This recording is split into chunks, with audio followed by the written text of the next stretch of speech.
안녕하세요, 웰더 하우스입니다. 이번 영상은 용접 자격증 실기시험을 보러 가기 전에 꼭 알아야 할 내용을 준비했습니다. 자, 그럼 바로 시작하겠습니다. 우선 시험 보러 가기 전에 꼭 준비해야 할 게 있습니다. 안전보호구나 용접, 소모품 같은 기본적으로 준비해야 할 품목들은 당연히 준비해 주셔야 하고, 꼭 챙겨야 하는 것은 연습 모제입니다. 우리가 시험을 볼 때 정확한 데이터 값과 원하는 결과를 얻기 위해선 연습 모제에 연습을 해봐야 합니다. 평소 연습하던 장비로 시험을 보게 된다면 그날은 합격하는 날이 될 겁니다. 하지만 그렇게 될 확률은 적을 겁니다. 그래서 우리는 연습 모제를 준비해야 합니다. 연습 모제로 장비를 테스트해 보시고 적정 전류값을 찾은 후 본과제의 작업을 하셔야 합니다. 그렇게 해야 안전하게 합격할 수 있으실 겁니다. 그리고 연습을 많이 할 경우 시험 시간이 부족할 수도 있습니다. 그럴 땐 미리 연습 모제를 가접하여 가지고 가면 시간을 단축시킬 수 있습니다. 꼭 시험 보러 가기 전 연습 모제를 준비하시길 바랍니다. 자, 그럼 시험장에선 어떤 사항을 확인해야 할지 알아보겠습니다. 우선 시험장에 미리 도착해야 합니다. 적어도 20분 먼저 도착하시길 바랍니다. 용접기 위치나 주위 환경, 분위기를 적응하셔서 긴장감을 좀 풀어주는 게 좋습니다.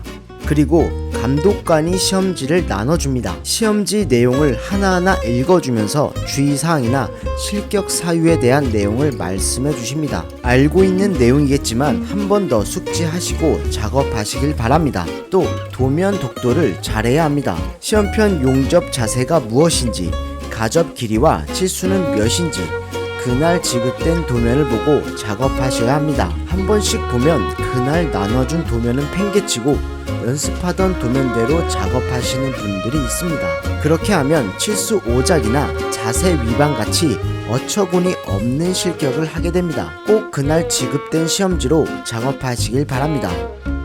다음으로 너무 튀는 행동을 하지 않으셔야 합니다. 제가 시험 감독을 했을 때 꼭 떨어지는 분들이 있었습니다. 처음부터 눈에 띄는 행동을 하시는 분들이 중간에 포기하시거나 마지막까지 완성하더라도 좋지 않은 결과를 내셨던 것 같습니다. 궁금하신 내용은 질문하는 게 맞지만 불필요한 대화나 행동은 삼가해 주시길 바랍니다.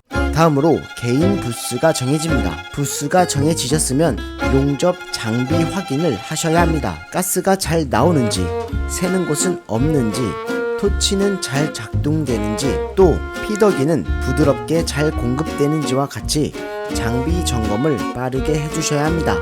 그리고 피복 아크 용접기는 홀더 상태를 확인해 주셔야 합니다. 용접봉이 여러 각도에서 잘 고정되는지, 만약 고정이 안 된다면 감독관에게 손을 들고 홀더를 교체하거나 부스 이동을 요청하시면 됩니다.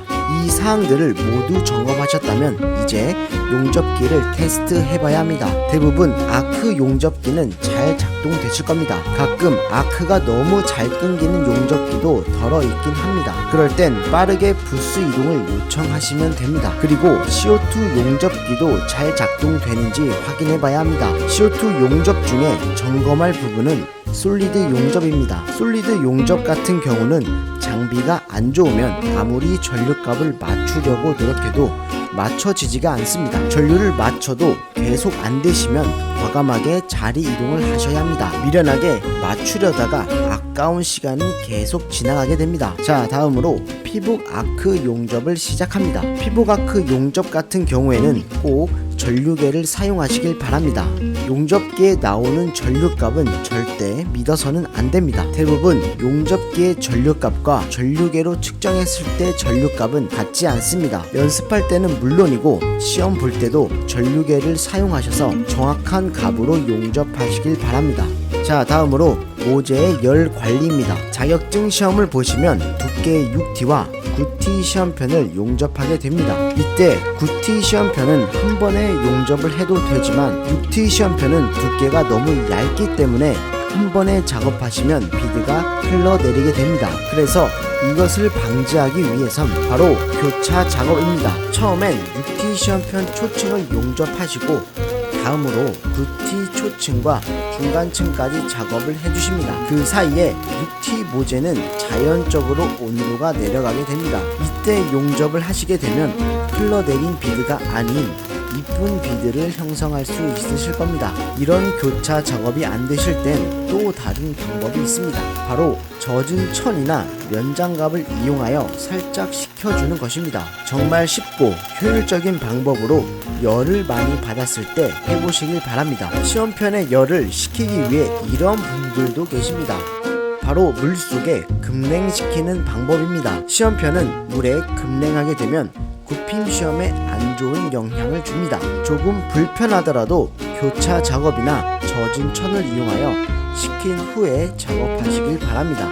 자, 마지막으로 이면과 표면의 시종점 확인입니다. 정신없이 작업하게 되면 시점과 종점의 방향이 다를 수가 있습니다. 이 말이 무엇이냐면 초층 용접의 시종점과 표면 용접의 시종점이 다르다는 얘기입니다. 용접은 초층 용접과 표면 용접의 시종점이 같아야 합니다. 이 사항을 위반할 시에는 실격 처리가 되기 때문에 항상 마지막 표면 작업 전엔 시종점 확인을 하시고 작업하시길 바랍니다. 자, 지금까지 자격증 시험을 보기 전에 꼭 알고 가야 할 정보에 대해 알아보았습니다. 알고 있었던 정보도 있고 새로 알게 된 정보도 있으실 겁니다. 여러 가지 후기를 들어보시고 시험 볼 때 실수하는 일이 없도록 미리 준비하시길 바랍니다. 미리 준비하시면 원하는 결과를 얻으실 겁니다. 그럼 지금까지 웰더하우스였습니다. 감사합니다.